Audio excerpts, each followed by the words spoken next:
Fala, meus elétrons, tudo positron? Nesse vídeo a gente vai discutir algumas forças que regem a natureza, chamadas de forças fundamentais da natureza. A gente vai tentar explicar o comportamento de diversos fenômenos que ocorrem no nosso cotidiano. Vamos lá? Forças fundamentais da natureza nada mais são que forças que tentam explicar os fenômenos naturais. Essas forças não podem ser descritas por fenômenos mais básicos, ou seja, essas forças que explicam todos os fenômenos existentes. E a gente pode classificar essas forças de 4 maneiras diferentes: força gravitacional, eletrodinâmica, nuclear forte e nuclear fraca. Vamos falar de cada uma delas? Força gravitacional é a força atrativa que surge a partir da interação mútua entre dois corpos. Ou seja, é uma força que sempre vai existir independente do tamanho desses corpos. Então, se eu pegar uma caneta e um celular, eles sempre vão se atrair. Só que essa força ela é maior quando eu tenho corpos com maiores massas. A ideia surgiu quando um cidadão chamado Isaac Newton ele estava debaixo de uma macieira e viu uma maçã cair. Então ele ficou pensando, o que pode ocorrer quando uma maçã cai? Quais são as forças que podem ocorrer? Com isso ele começa a procurar uma explicação física, uma explicação matemática para isso. E ele consegue, depois de algum tempo, atribuir essa força gravitacional aos corpos celestes, que são os corpos que mais apresentam essas forças. E ele conseguiu explicar as órbitas dos planetas e as órbitas das luas. Então, a nossa Lua não sai pela tangente, ela sempre vai ficar numa mesma órbita.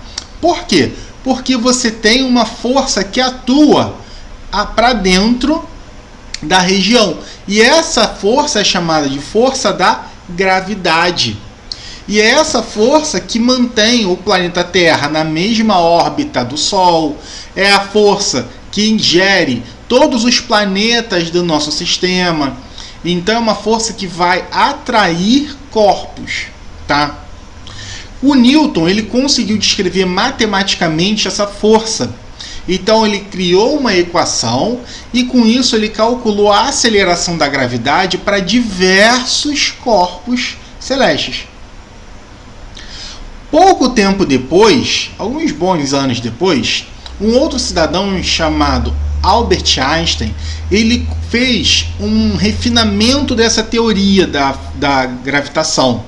E agora, para ele, a gravidade é o quê? É uma deformação no plano, no tecido espaço-tempo.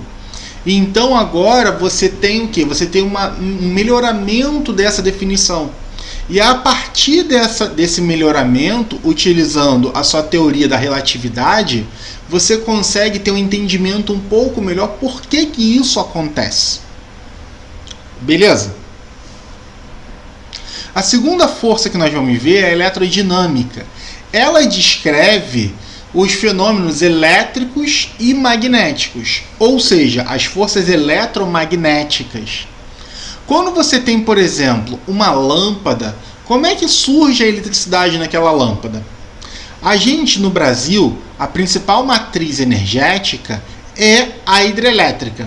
Então você tem o quê? Você tem a transformação de energia potencial, que é a queda d'água, gira uma turbina que, através de um fenômeno chamado indução, faz com que aquele movimento gere corrente elétrica.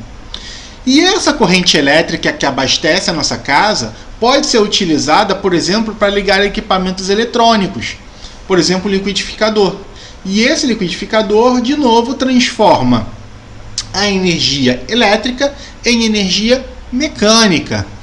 Nós temos também, por exemplo, pilhas, onde eu tenho reações químicas que transformam a energia química em energia elétrica. E a gente pode aplicar esses conhecimentos em equipamentos eletrônicos também, por exemplo, em resistores. Os resistores, eles dificultam a passagem da corrente elétrica e permitem que a gente trabalhe com diversos componentes eletrônicos. Eric, mas como é que funciona na prática? Bom, a força eletrodinâmica ela é uma força que funciona através de dois campos, de duas regiões. Um campo elétrico, ou seja, de uma região com propriedades elétricas, e um campo magnético, uma região com propriedades magnéticas. Quando eu tenho o entrelaçamento desses dois campos, a gente gera forças eletromagnéticas. Beleza? E esse desenvolvimento ele se deve a três grandes cientistas. Primeiro, Michael Faraday, que foi o primeiro cientista que conseguiu descrever a eletricidade de maneira experimental. Então, assim, ele não tinha equações, ele só tentava e conseguia mostrar alguns experimentos onde a eletricidade funcionava. Alguns anos depois, um outro cientista chamado Maxwell pegou os experimentos de Faraday e fez uma dedução matemática para elas, atribuiu uma física, agora só que com atribuições matemáticas. Então ele fez um refinamento dos experimentos de Faraday. E um outro cientista chamado Coulomb, que ele trabalha com a parte de interações de cargas. Então é para ele que a gente atribui, por exemplo, a força de atração das cargas e a repulsão das cargas. Ele conseguiu calcular esse tipo de interação. Tranquilo? A terceira força que a gente tem é a força nuclear forte. Essa força ela está relacionada à estabilidade nuclear. Como assim? É ela que mantém o núcleo unido. A gente sabe que as cargas positivas elas tendem a se repelir, galera.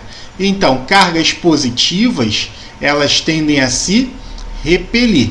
Então, o núcleo não seria uma estrutura estável. Então, eu teria a repulsão desse núcleo e a quebra. Mas o que mantém esse núcleo unido? A força nuclear forte. Como é que você explica essa força? Essa força é uma força extremamente intensa. É a força mais intensa, só que ela trabalha na menor distância, tá? É por isso que você não consegue vê-la a olho nu. Ela só funciona na escala nuclear. Você explica essa força através de uma parte da física chamada cromodinâmica quântica, aonde a gente trabalha com física de partículas. Bom, falando de uma maneira bem geral, existem dentro dos prótons subpartículas chamadas quarks e gluons, e eles são responsáveis por essa força de atração. Então, os quarks e gluons que mantêm a união atômica, tá? A união nuclear. Não vou entrar profundamente porque são teorias um pouco mais complexas. Se vocês quiserem, eu posso fazer um vídeo sobre esse tema. A força nuclear fraca explica os processos de decaimento radioativo. Então, você trabalha muito com a parte de decaimento beta, que explica o processo de fissão nuclear, o processo de energia nuclear, o processo das bombas atômicas. Então, a força nuclear, ela mostra como esse núcleo se quebraria liberando partículas betas, ou seja, elétrons. Então, a força nuclear fraca, ela explica o processo de quebra desse núcleo. Beleza? Resumindo, a força gravitacional mantém a coesão universal. É a força com menor intensidade, galera. Então, assim, essa aqui é a força de menor intensidade, só que ela tem o maior alcance, tá? Então você tem o maior alcance, tanto que ela pega estrelas, então milhões de quilômetros. A força eletromagnética, ela mantém a coesão do átomo. Como assim? A gente sabe que o núcleo tem cargas positivas e a eletrosfera cargas negativas. E essas forças se atraem. Então é essa força que explica o que é a coesão de um núcleo. A força forte mantém a coesão nuclear, ou seja, mantém o núcleo unido. É a força de maior intensidade, só que de menor alcance. Então a gente pode ver, por exemplo, na fusão nuclear, quando é a união de núcleos, em bombas termonucleares. Já a força fraca, ela trabalha com decaimento radioativo, ela explica o decaimento. Por exemplo, quando eu quebro um núcleo, a fissão nuclear, onde a gente olha, por exemplo, as bombas atômicas da Segunda Guerra Mundial. Beleza? Pessoal, então é isso. No vídeo de hoje a gente conversou sobre as forças fundamentais da natureza. Vimos que são 4 forças: gravitacional, eletrodinâmica, força nuclear forte e força nuclear fraca. Muito obrigado, até a próxima. Beijos no elétron!